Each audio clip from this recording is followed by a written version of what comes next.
My name is Pati Hernandez, and I have a program called Telling My Story, which is an interdisciplinary arts program that works on the development of self-awareness and communication skills through the arts. And then a lot of things happens. I've been working with inmates for 10 years, and I started teaching at Dartmouth with IB 4 years ago. When we got the students involved, the program got significantly better because there is a much more real social challenge for the inmates. So what you're going to do now is to write a list of words. Words to me are really interesting, provocative, and important. So we do some writing exercises, 4 positive words and 4 negative, and those are your branches. And then we talk about it. So those are themes that people eventually develop into a final performance. At this point, it's about coming together between unlike groups. Mm-hmm. I was really interested in reading about the program you have with the students from Dartmouth College and the women that are incarcerated. Do you want to tell us a little bit about that? And we can get into the film. It's criminal as well. Sure. Yeah. So telling my story, one of the branches of telling my story is this course I teach at Dartmouth College called Telling Stories for Social Change. And basically the idea is to bring inmates and students to collaborate. I strongly believe in doing and sort of getting to know others through doing, and the idea, the experience of just being in a room with somebody that I actually stigmatize or have seen with a different lens all my life, right? It's quite wonderful. It's a really worthwhile effort, I think, because it's when you can really see our humanity, like how we kind of beautifully melt to what we really are instead of all those walls that we build in order to survive our reality. I didn't realize how close we were to the women until we performed the shows. Most of them are in there for drugs and for nonviolent crimes. It's like, why not help these people? Why are we throwing them away? Open up, it's the police! Window! Open up! Coming in! You're under arrest for the possession of cocaine, Joe Schmo. This class has made me truly reconsider who I am as a person and what I believe is wrong with society. And it has been the most confusing experience of my life. I have had to ask myself over and over, am I a selfish person? And not so surprisingly, I have found that the answer is yes.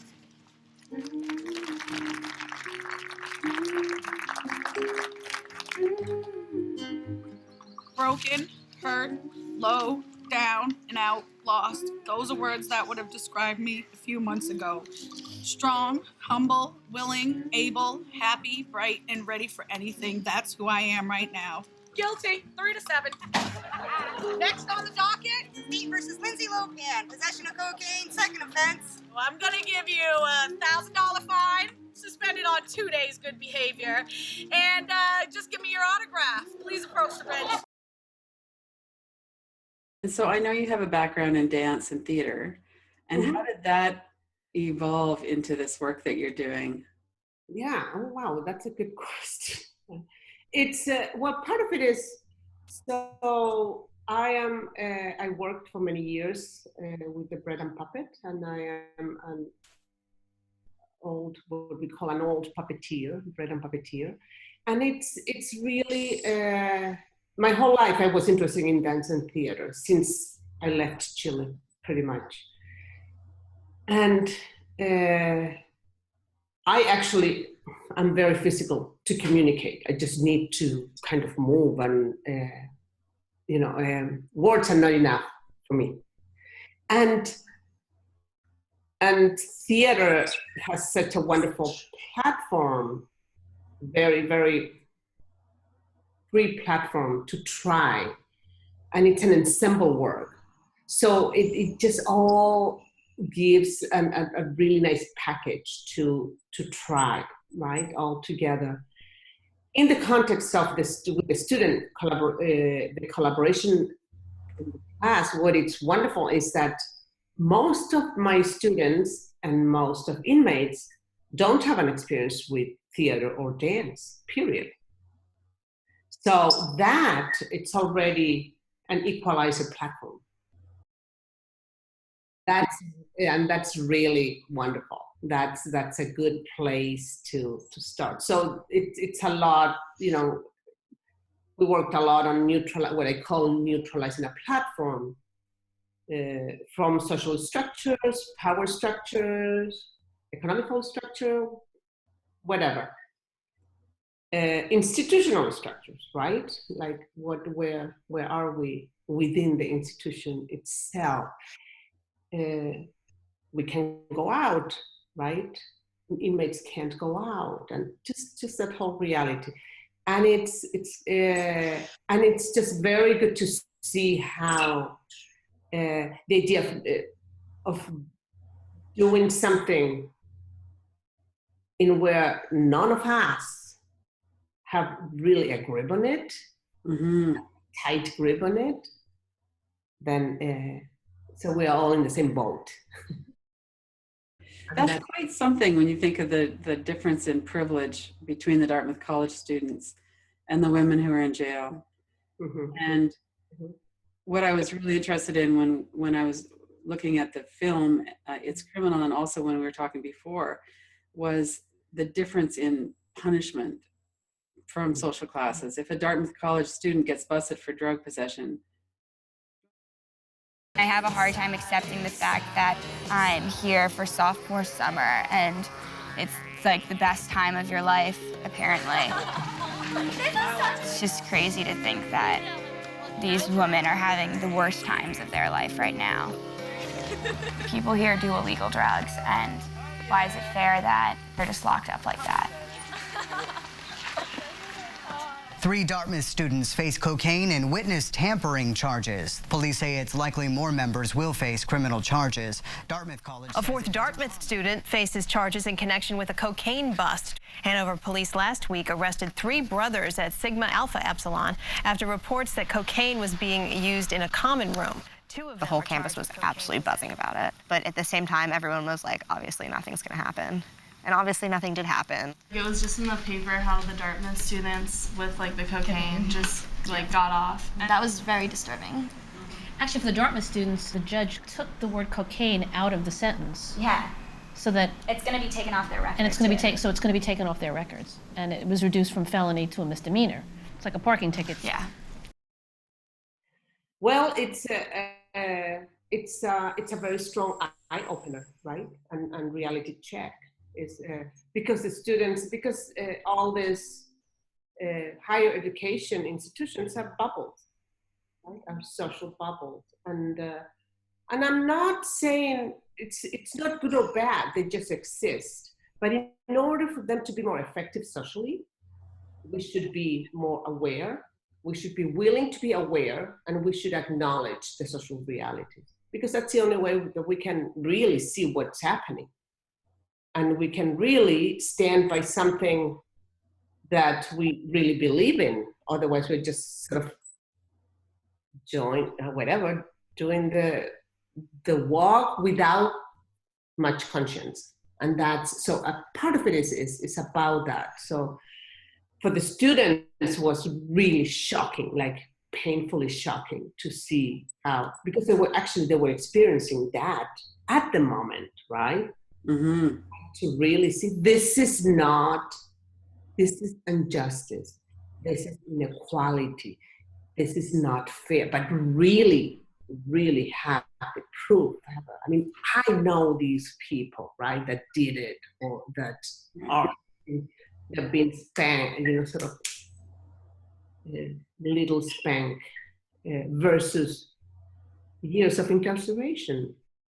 I understand that. It was very disappointing for the students. Very, very disappointing. It's a very painful process.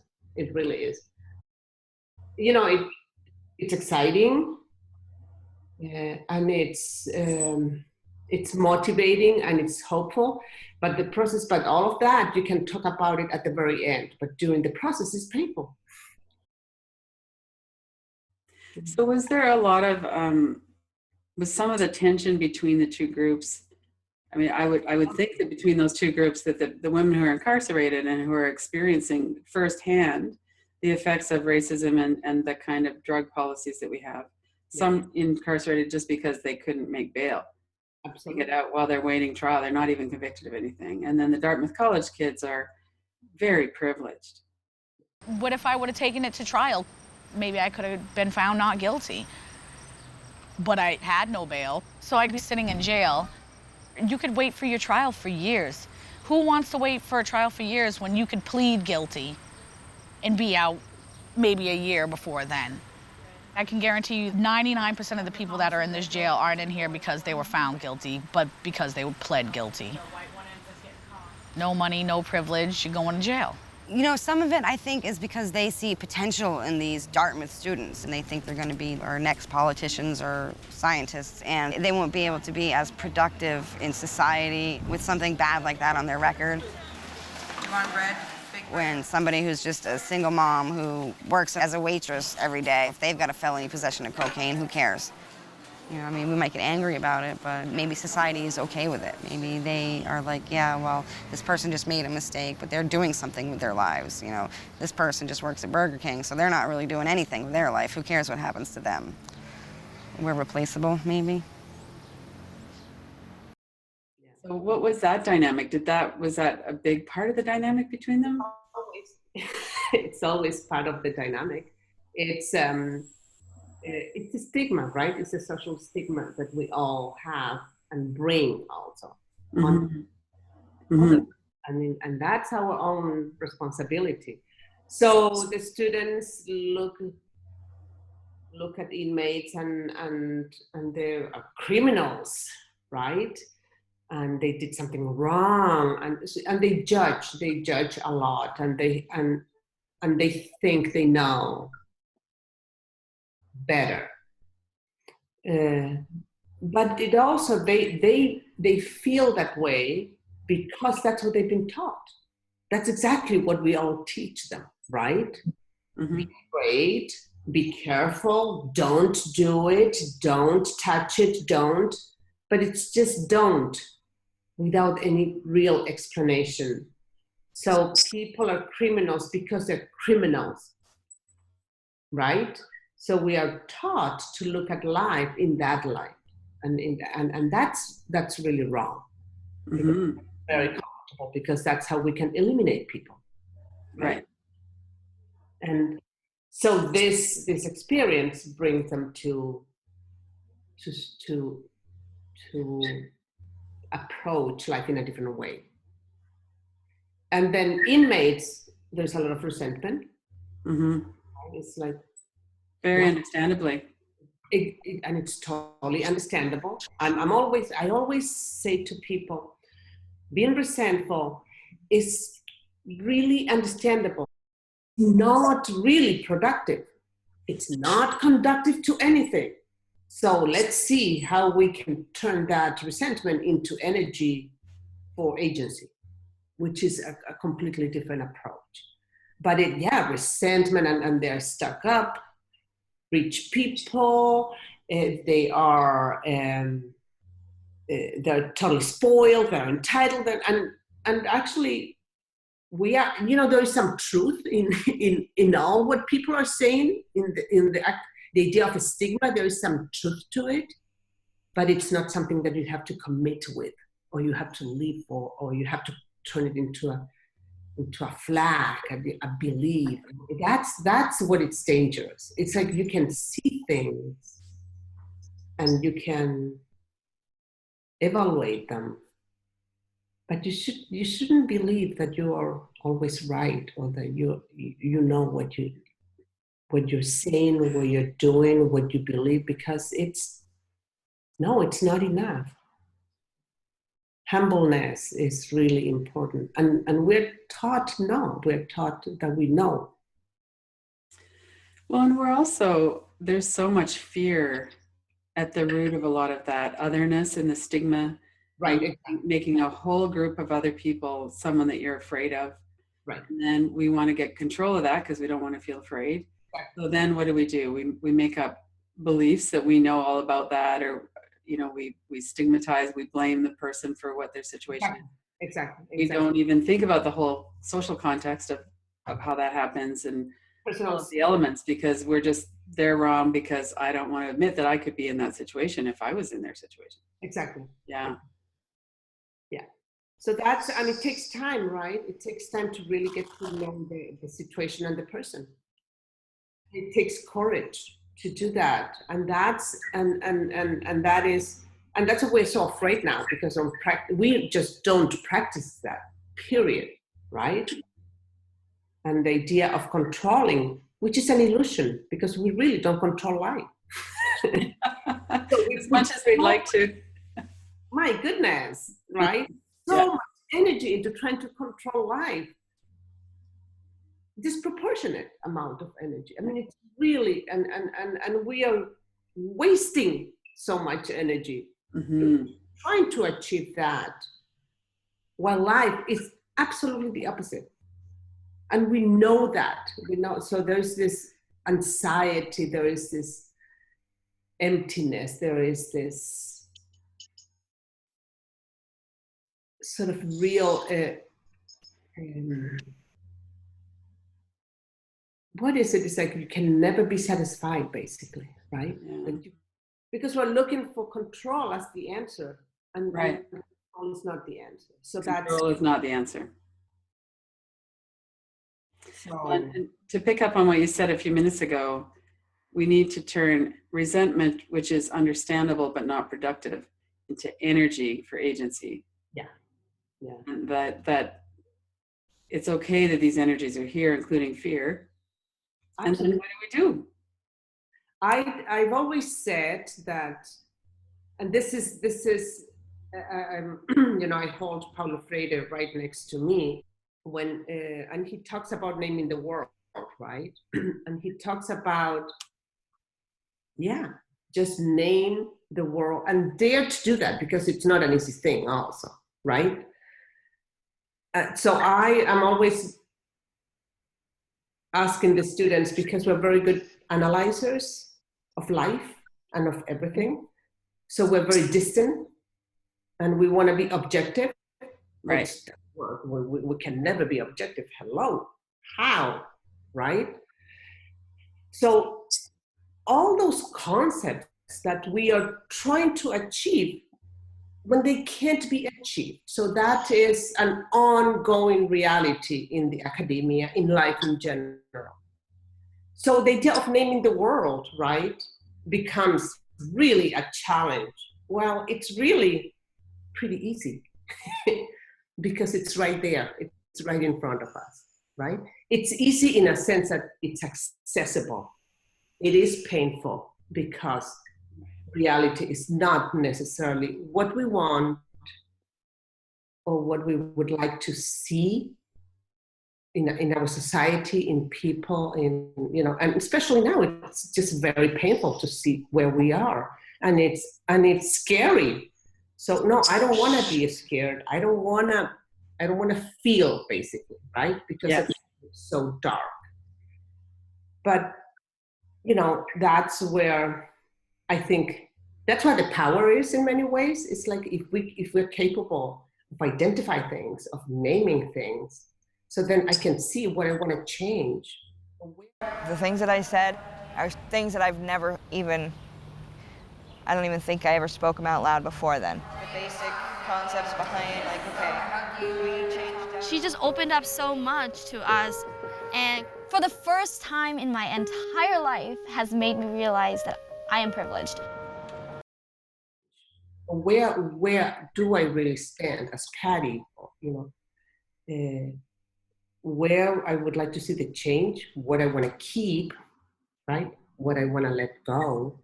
Right. Right? And there is the agency. We have that power. So bringing this to addiction, that uncomfortableness, the fear, the not knowing what's going on, the not being able to control, it's the not being able to stay with that and move through that into agency that is the root of addiction. Right. If we feel we can't handle reality as it is, and we're really frustrated because we've never been able to make it conform to what we need it to be, then we're going to, one of the options is to escape. Right. In some way. Exactly. Yeah. And just use a shortcut. Right. What's your sense of you've worked with so many people, what's your sense of what it is that allows someone to come to that point where they are finally ready to actually feel into it, be present with reality as it is, and instead of escaping? I just, I think it's tiredness. Tiredness? Yeah. A lot of people just say to me, I just don't want to be there anymore. I just, it's, and it's not only that, I think it's also, there's this beauty in life in where you really don't know why things happen. And that's a beautiful moment. I think there's this aha moment. There are these moments, very profound moments of realization in people where I want to do something else, right? And there's this strength to do that, to try to do that. I mean, I think in addiction with the addicts, my experience is that, which is really sad and it's frustrating. I think they're ready. I think they want it. So many, I believe so many moments with people of really strong and profound clarities and the desire, the true desire for change. And they can speak so clearly of it, so clearly, way better than I can ever do that. But there's nothing on the outside. So once they leave the rehab center, or where is the actual support, which is crucial to give continuation to that realization and that strength and that agency. How do I use my agency? So we are individuals, but we really need all of us in order to function, to move forward. And that's our biggest problem, I think. I mean, as society, like where do we stand? Where do we stand? And that's a lot of, like the students realize the importance of empathy, the importance of compassion, the importance of being present, not in a passive, but in an active way. And what does that mean? It depends on the moment. It depends on the situation. It depends on, but, there's no one way to do things. There's no one way to respond to. No, there's not a cookie cutter answer to anything. No.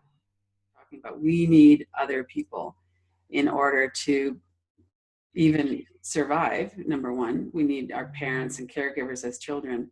And if we don't have a reliable, safe, consistent presence of caregivers, then we don't have that trust in the social bond. Absolutely. And then heroin comes along. Dr. Gabor Mate calls it it's like a warm hug. Mm-hmm. Some of the people he works with, it's a warm hug. So we're using a drug to fulfill an emotional and social necessity. Absolutely. And it's a shame. It's a shame. I am really tough with this. We are really mean. We have abandoned so many people on a daily basis. and it has been normalized and justified. How many of you is an addict here? So 1, 2, 3, 4, 5, so most of you. I mean, that was so hard. I'm sitting there like, are you serious? You know, like part of me is like, I want to be doing that. And the other part of me is like, no, I don't want to be doing that. Charlotte, that's a big test. It's awful. Because those are the tests you're going to have on the outside. I must have changed a little bit because when she came in with all that stuff, you know, I didn't use it, you know, so that's something I've never said no to anything in my life, ever. I've never said no. And, you know, that's very dangerous. And we should be really screaming our heads off. You know, it's like, I hope something is happening, you know. I think there is some bubbling energy around, so I'm hoping for that. But we are a very numbed society. That's what I think. We are a very numb society. Yeah, absolutely. Yeah. And then how can we foster that confidence that people could actually survive being present with what's going on and move into some kind of energy that will allow us to create the kind of world that we want to live in. Right. Nobody wants to live in this world. Exactly. Not that it's all bad, but there's a lot going on that is very distressing. I don't believe that people want to see the kind of stigma and isolation and shaming and all of those things that are happening. Right. Yet people feel so powerless. Yeah. So it's interesting, your process that you do with people, because they come right up against that. Mm-hmm. And then what do they do? You know, it's beautiful, and I am so thankful to be able to witness this whole process every single time I run it, is to really, every single time I touch the goodness of humanity. And that's, wow, you know, that's the greatest gift that you can have. And you know, the very last week is really when everything happens there. So before there's all this tag of war that I am, one version is with the students and another version with the inmates, and sometimes it's a combination. It's a big mess. It's a real big mess. And I never tell people what is going to happen. Never, ever. I don't want to give them, it's okay, you're going to be okay. No, don't. And they know. But Patti, you're the professor. Yeah, and that's what this is what I'm asking. Not to know. To, you know, to trust yourself in your, like, really, that's agency. It's like, if I am always, this is the next step. So you need to be a good person. What does that mean? What does that mean? What does it mean to be a good person? Just be present. Trust yourself. Do your best, right? Be reasonable. Be sensible. Be sensitive. I mean, it's common sense. Come on. Figure it out. It's important that we figure it out and that we are not being told what it is or what it's not, which is what we're used to. So, you know, we are in this really tense relationship because it's so messy and because we're used to not be messy, because messiness is looked at something bad. Mm-hmm. And messiness it's great, actually, because messiness invites us. And it's not a mess for the heck of it. It's a mess. It's the freedom of the organic process that we give to an organic process. That's the idea. And it's to trust that we can all together will do the best we can. And that's what happens. So the last week, that's when they really, after fighting the whole time, what, give me an answer, and Patty's going like, I'm not going to give you an answer. I'm not gonna give you an answer. I mean, it's like, because also I don't know the answers. I am very, very willing to walk with every single individual, and I meet with them individually, with all of them. And sometimes I have significantly more than one meeting with some of them. Whatever you need, I'm there. And I'm always saying, as an introduction, I say, the moment I start a program, I am on call. Mm-hmm. You can reach out. If you're at the correctional facility or the rehab center, you just tell the coordinator, and they have my information, they reach out. And if I can be here, I will, I will be. And with the students, it's exactly the same. So it's about presence, right? It's about attitude. And then it's about agency. Practice your agency. You have it. Trust it. Build it. And if you make mistakes, so be it. Where is mistakes? Why are we, this whole idea between control and perfection, you go like, oh my goodness, how are we going to move forward? Right? Mm-hmm, mm-hmm.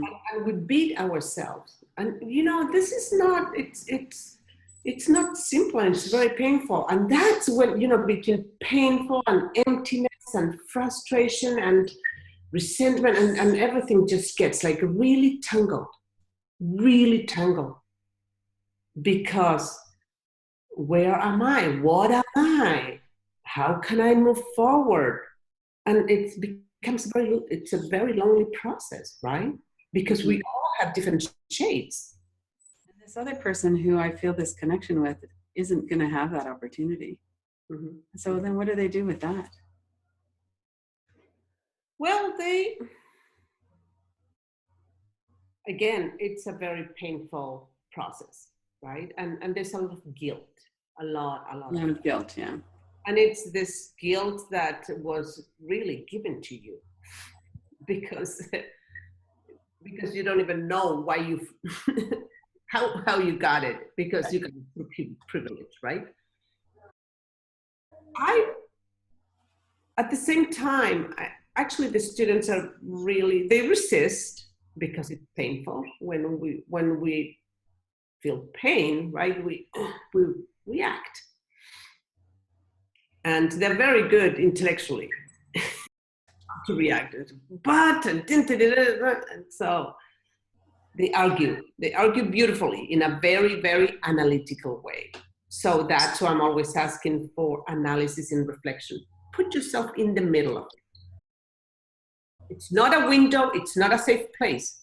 It's a participatory place in where you are and you own your actions and reactions. And you're accountable for those. That doesn't mean that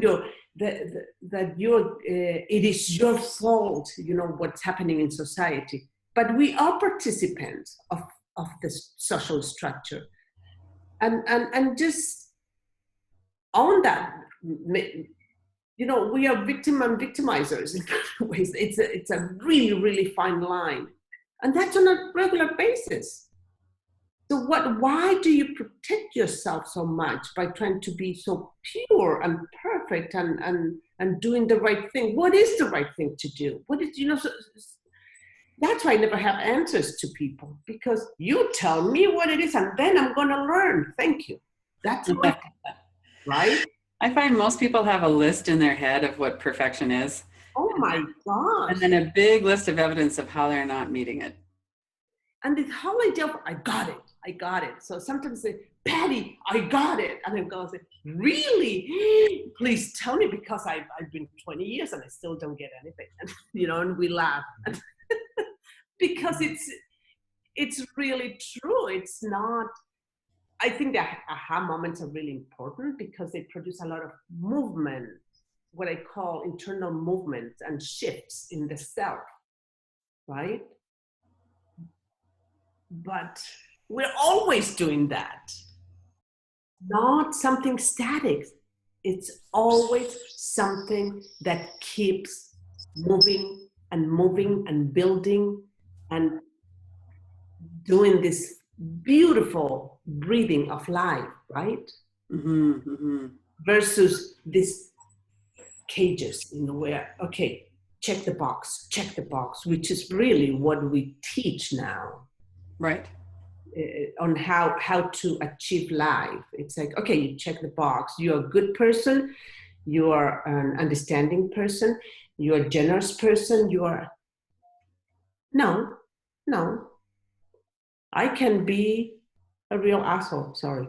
But, I can be a real not nice person. And that's really to own also. And that's where people really step away from it, because we are so compartmentalized, right, in life. And then, oh, but I go to church. Oh, but I help people. Oh, but I do this. Oh, it's all this checking. Again, this box checking.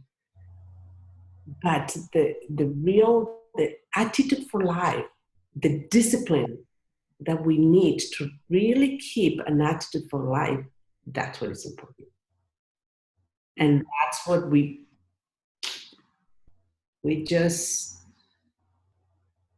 are little weasels with the whole reality. We're just, yeah, but maybe, that's when they are doubtful or it's muddy. No, life is muddy. Life is gray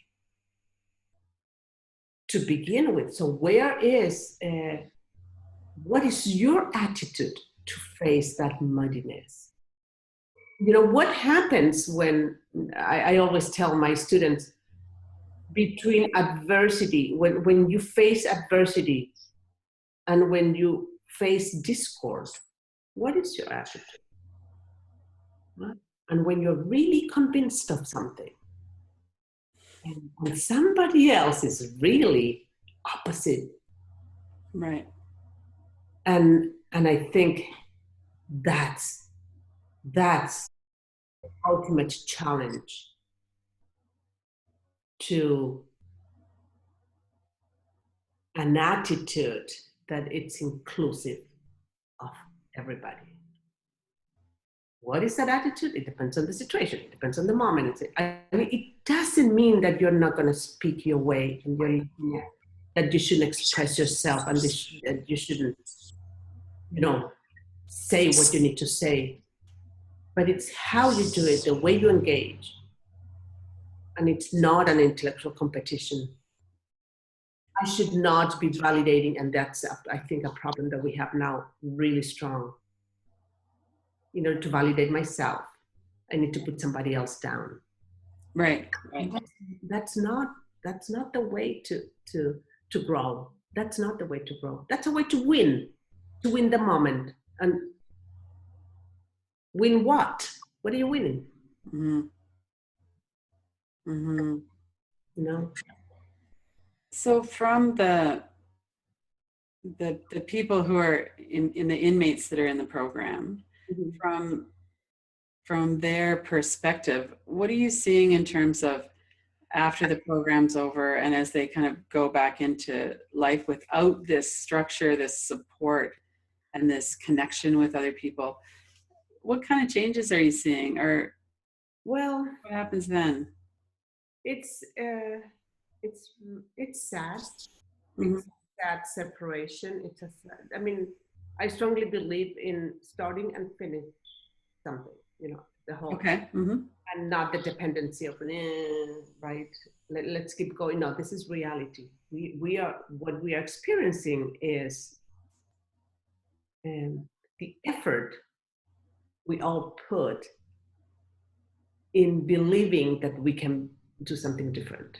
And that's the beauty of this program, right? And we're all trying, but it needs to finish because reality is something else. So we all need to go and see, where am I taking that? Again, that's agency. And it has to do with attitude. The reason why the program works is because everybody at the end buys into it. That is, and we know that. Mm-hmm. That's the bottom line, right? Mm-hmm. what do people get? And this is something that I always ask myself, and I put it out there with the inmates when we hang out forever and ever, all our times of hanging out. Because I think this is a really, really, truly imperfect program. It's great, but it's imperfect, 100% imperfect. It doesn't give you any answer or any solutions. And that's painful because we're talking about social crisis, human crisis, and right. we don't have answers and solutions. We do, I think what it brings is a lot of tools, like personal tools, right? And that is great, but it's not an answer, it's not a solution, right? There's a bigger problem, basically. So I always bring this question to the inmates because we always have like this down moment. It's like, what am I? And I had this down moment that builds from this brewing into this negativity and this dark side of this sharing of pain and frustration and just all that very dark side of this sharing we do. And I'm always asking people, should I stop doing this program? I mean, what is the value of this program really? And I really like asking that because two things. One, it keeps me grounded. Mm-hmm. And because people are at the time, when we're in these dark places, people question me. I mean, people, and we are, at that, we have built a nice platform of trust, right? So we go back and forth and we fight a lot. Mm-hmm. And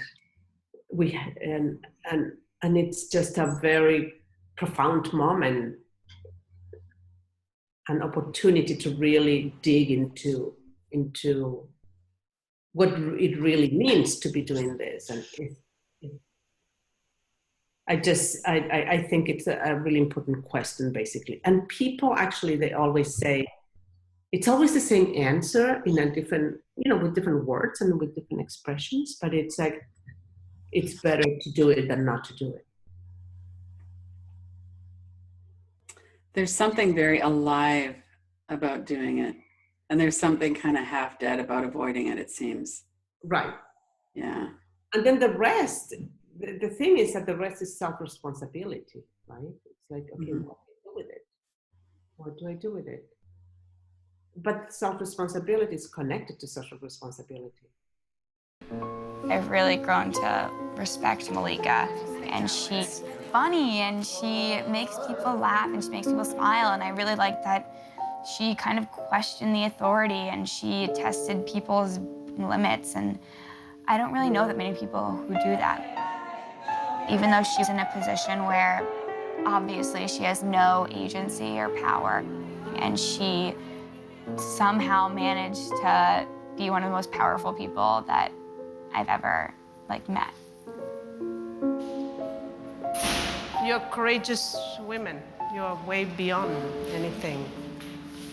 And don't forget that. I feel like you saved me from I don't know what, but you just saved me. You make me want to be a better person. I think the biggest effect is in attitude,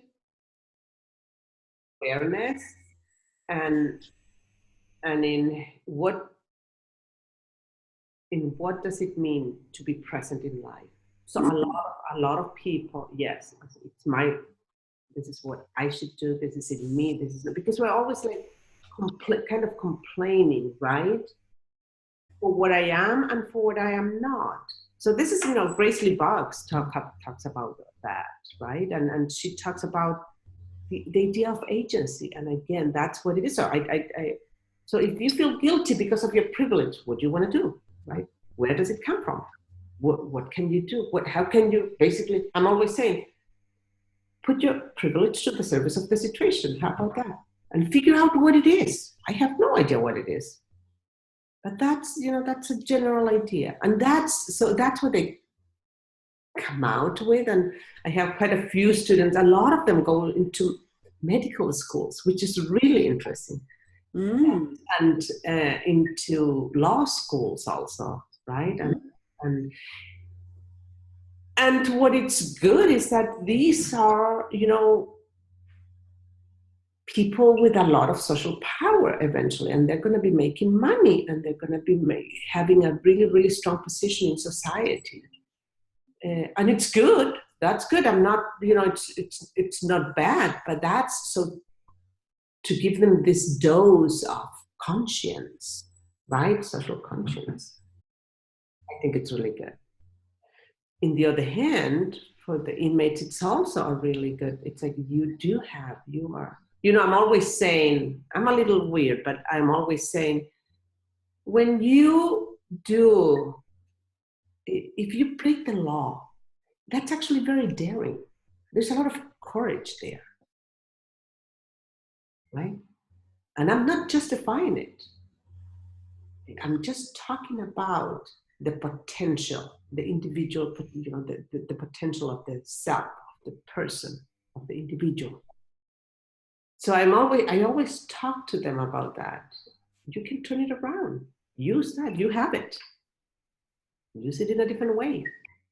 And what does that mean? What would that mean? And they go like, wow, I never thought of it that way. To me, it's true. I wouldn't dare. I'm daring in a different way, but not with, I'm a control freak. Patti, number one control freak, right? So basically, I wouldn't do drugs because I want to control my situation. And I want to really control my situation. So, that's an interesting, what are we talking about, right? So I always reflect on that because I think it's important, because basically there is a stigma, there is a judgment behind, and I'm not justifying criminality. That's really important to me, but it is important to understand and to really see how judgment, it's always ingrained and we always just use it, and it's very destructive. Right. Very destructive. Yeah. And we have to be careful with that because we can do better. Right. Yes. Yes. Because that's the way we look at each other. That's the way we relate to each other. That's the way we engage with each other. So that's really important. That's crucial. That we are on our toes, right? That I am willing to practice self-reflection and self-criticism on a regular basis. The superficiality we are experiencing in our social relations, it's very hurtful, very hurtful. And it produces invisibility, it produces a lot of abandonment, social abandonment, and it hurts. It hurts. So the war on drugs has really contributed to the otherness, to the shaming, to the stigma. It's business. It's also a business. It's a big business, yeah. Business connected with the pharmaceutical industry and with the prison industrial complex. And it's connected with racism, and it's just classism and all the isms, all the possible isms. Right. And that should be said. And that's, the idea of not belonging. You were talking about belong and how important that is. And I think telling my story, that's what the reason why people come at the end give in, is because you feel that you belong for the moment. And we all know we're not, this is an artificial platform. I'm always saying, this is an artificial platform. Let's see what we can do with it, right? We're not hokey, like, oh yeah, we're all together. No, we're not all together. No, we're not. We actually don't even, we wouldn't be here if it wasn't for this artificial platform. So what are we talking about? But it's incredible what we can achieve with the safety net of belonging, with the opportunity of belonging. Because, so, you know, the effects of displacement, and we just talk about it in such a sort of matter-of-fact way. I mean, it's such a profound effect, social effect. And it's killing and destroying so many people right here and all around the world. So, the thing that we keep coming back to over and over again is the present moment, being present in the moment and connecting with ourselves and with other people. It seems like that theme just keeps weaving back in. And then how we do that is through a platform like the program you have, like telling our stories, or it's a platform of whatever it might be. But the real crux of it is connecting with ourselves and with other people. Right. I think what it's important here is to own the self, to own the action and the inaction. Right. It's really important to, and not to, it's important to give continuity, to take responsibility for it, and then to see, okay, do I need to do something else?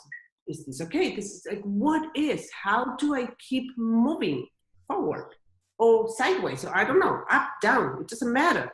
How do I keep moving? What is my responsibility?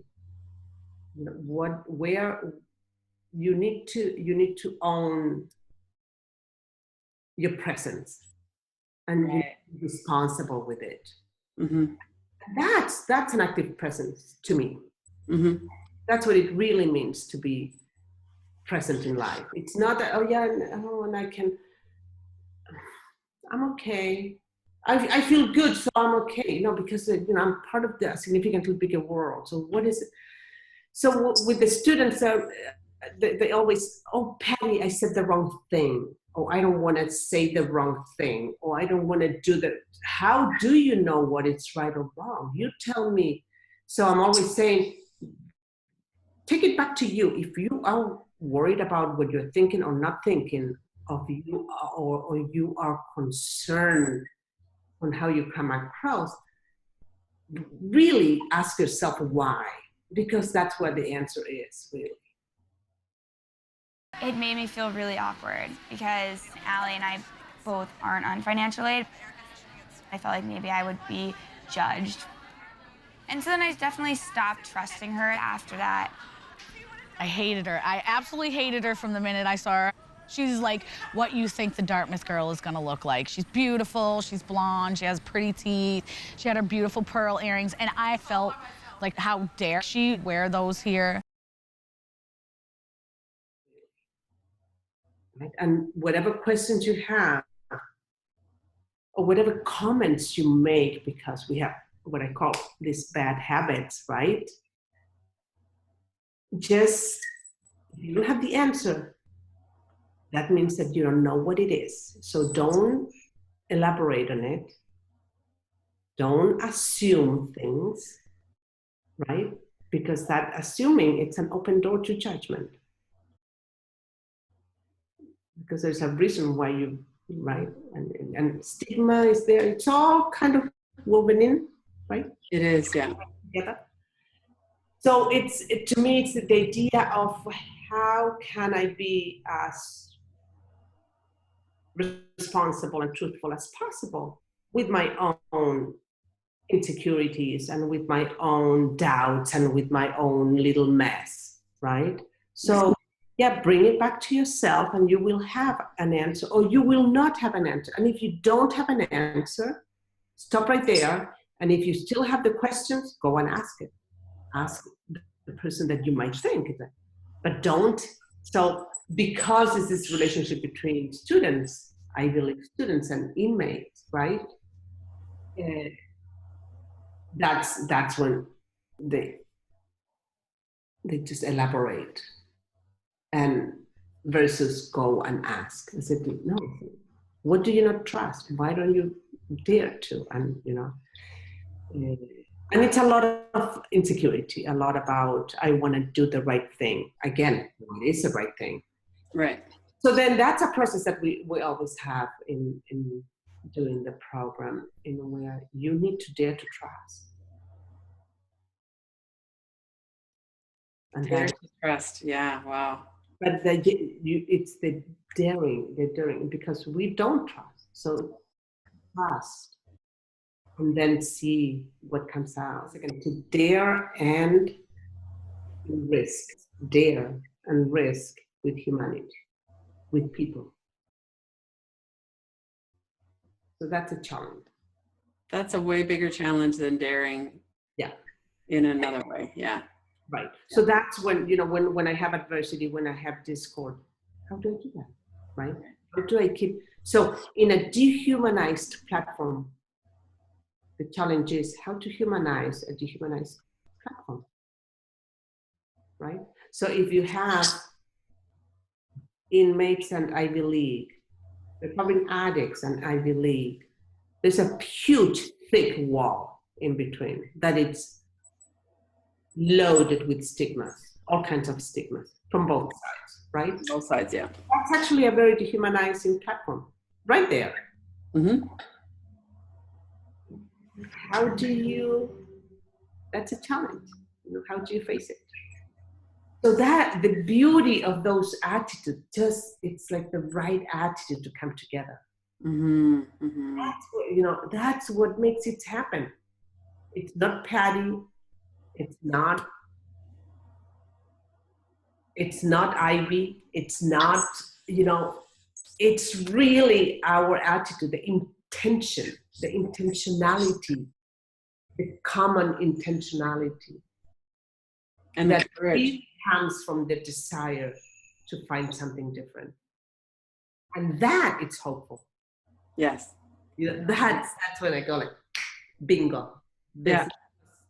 To me, the more I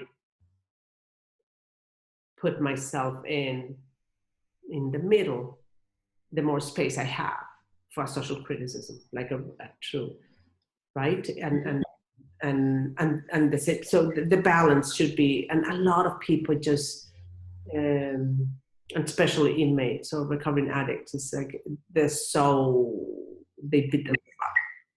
Right.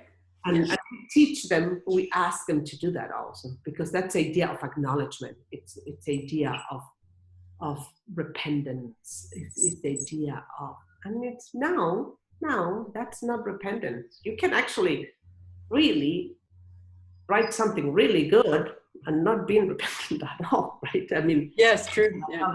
So it's an attitude. Again, it's an attitude. It should be, because also we are part of the society. Things don't happen. Nobody chooses to be a criminal.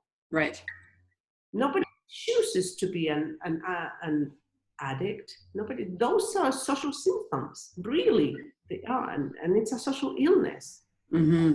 Again, not to justify it, but we need to name it the way it is, really.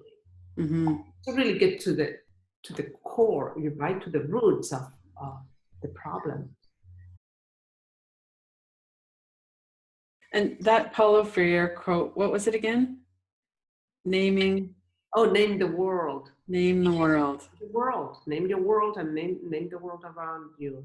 Because it's all, I have two. Paulo Freire always says, nobody knows everything, nobody knows nothing. The state gave me the choice to go live with my biological mother. I did my first line of cocaine with her, and her husband raped me. The level of abuse physical abuse in this country, it's outrageous. It's very connected with shamefulness and silence. That's why I strongly believe in education and in voice. I work with two innocent young girls. They don't need to know those kind of things that you want me to tell them about. Do you think they don't know? I don't think they've experienced it, and I don't think they need to. That's the whole point. They need to experience. Why? So they can be bitter? So they can not be bitter anymore. Exactly. So they can actually have empathy for the people on the other side. I'm tired of people having that stigma that drug addicts isolate sheerly because they want to, not because you're depressed, or this has happened to you, or that's happened to you. I'm damaged. I didn't have what I needed growing up. I didn't have all of us are damaged. All of us. But one question I'm asking everybody as we kind of come to the end is, if there are people listening who are addicted to something, who are suffering with some kind of addiction, who are really wanting to go into recovery, what do you feel are really important key elements of recovery, things that people could start to engage with right now?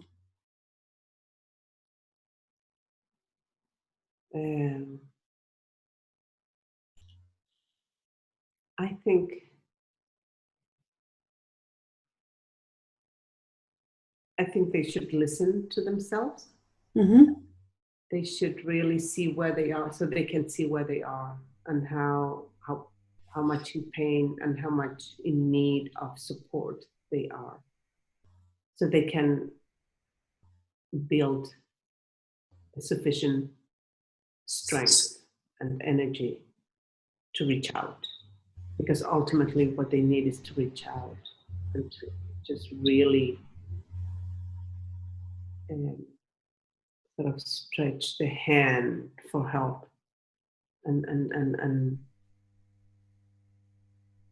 not be alone, because I think the worst place in addiction is that lonely space they all have. So that hopelessness, that it's kind of part of addiction, how to transform it into something else, into maybe possible, like what Charlotte says. I'm hopeful, maybe a little. How can we start playing with the idea that maybe there is hope in that person, and to really think. I mean, I'm tough. I think it's interesting, because when you ask that question to me, it's always, what are we not doing that people can't reach out and can open themselves with their pain? So I want to say that there are people there that are willing to support people in need. But I'm not so sure that's really true, and many people don't have that. So I would say, be stubborn, listen to yourself, hold on to your pain, take care of your pain, work with your pain, because you're going to work forever with it. We need to learn how to work with it and just take care of it and reach out. It's beautiful. The most meaningful part really had nothing to do with the show. I think it had to do more with being there for each other. A lot of people in the world that wouldn't do the things that Pati has done for us. And the things that we got to know about ourselves, and that she forced us to know about ourselves and forced us to express, that was more important to me than the rest of it. Thank you. Thank you, Pati, for being on the summit. It's really an important voice to have included, and I really respect your work and your approach, and people can find out about you through your website. Tellingmystory.org, all together, tellingmystory.org. And the movie, It's Criminal, Criminal. is about your program and the women that have gone through that program. The link is, it is criminal. I think the movie is very timely right now. So I am just asking people spread the word. And I would really encourage people to find a way to see it. It's at some film festivals, people can contact you and invite you to come, and yeah. Exactly, yeah, if they could, and to higher educational institutions. Right, right. Yeah, and also, high schools and prisons, and, I mean, it's so many levels. It's a powerful movie. Yeah, and it really captures a lot of what we've been talking about in terms of connection and courage and all of the different elements of being present and working through things in an organic way, and kind of that energy and juiciness of that. And yeah, it's a wonderful movie. We need to dare to try. We need to dare to, right. To just go for something. We don't even know what it is. You see, that's I think that's where the possibility is. Right. You don't need to know what it is. You really don't. And the moment that you want to know what it is, you're paralyzed. Right. Because you don't know what it's going to be. You really don't have the answer. So it's the acceptance of that life is a wonder. It's a wonder. It really is. And then there is so much possibility. There is so much openness and curiosity and engagement, right? Right. So that's why it comes out to attitude. So it's all right. It all comes back. And that's a radical approach. I know it really is. And I have no idea that it was radical, because I'm not defining things. Right. But it is very radical. Yeah. And that's why people have problems with it at first. And then and they go, it's, so that's hopeful, right? That's because it's all about vulnerability and wonder, and that's a great place to be at. Go to KilobyCenter.com, Radical Recovery Summit, to see the full schedule of speakers and to register to watch these free online September 23rd and 24th in the Radical Recovery Summit 2017.